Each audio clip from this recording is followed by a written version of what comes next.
IsReal News. This is the midday briefing for Thursday, March 19th. Missile fire from Iran targeted multiple areas across Israel, with damage reported at the Haifa oil refineries.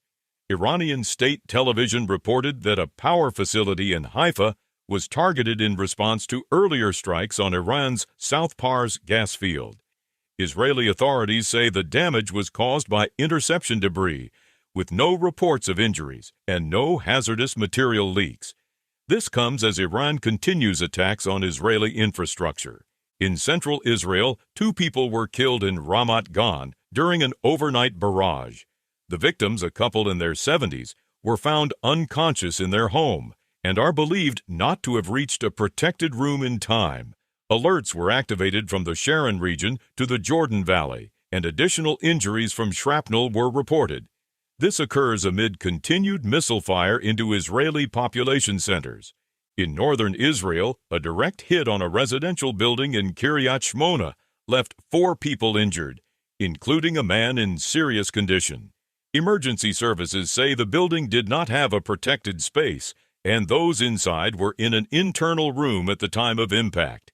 This takes place as cross-border fire from Lebanon continues alongside Iranian attacks.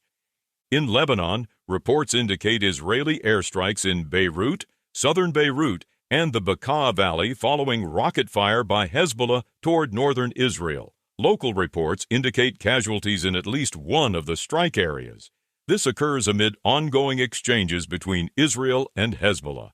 U.S. President Donald Trump said he told Prime Minister Benjamin Netanyahu not to strike Iranian gas facilities.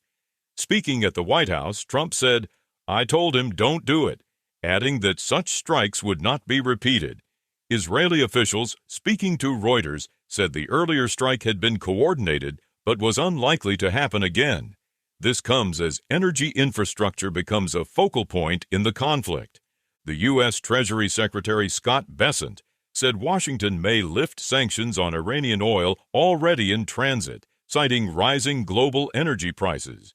He said the volume under consideration amounts to approximately 140 million barrels, representing up to 2 weeks of supply.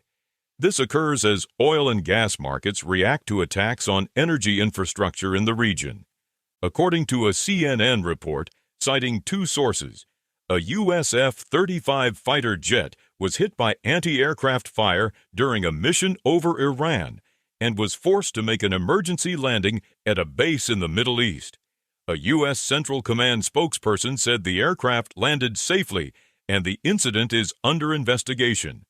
This marks the first reported case of Iran striking a U.S. aircraft during the conflict. According to a CNN report citing 2 sources, a U.S. F-35 fighter jet was hit by anti-aircraft fire during a mission over Iran and was forced to make an emergency landing at a base in the Middle East.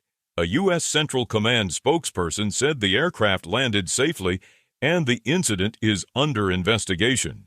This marks the first reported case of Iran striking a U.S. aircraft during the conflict. Reuters reports that the United States has urged Syria to consider deploying forces into eastern Lebanon to assist in efforts against Hezbollah. Syrian authorities are reportedly hesitant, citing concerns about escalation and potential retaliation. This reflects broader regional pressure on multiple actors to engage in the conflict.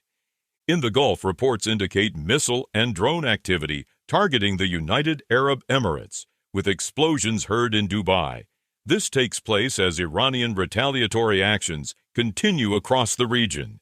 Iranian opposition sources published footage showing a Basij member raising a white flag. This occurs amid ongoing internal tensions following recent strikes and leadership losses.